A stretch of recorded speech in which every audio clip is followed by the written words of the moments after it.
Scholastica facing Augsburg over at Wade Stadium. The scoreboard went out.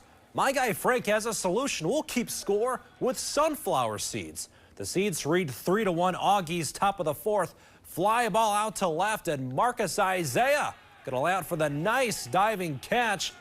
Same inning, Kellen Granning on the mound for the Saints. He gets the swinging strikeout, but we'll go to the top of the seventh here. Augsburg going to bring a runner home on the sacrifice fly. Stanley Regiunti dives in, which means we'll have to add a sunflower seed. The Saints would end up dropping the first of the doubleheader 4-1.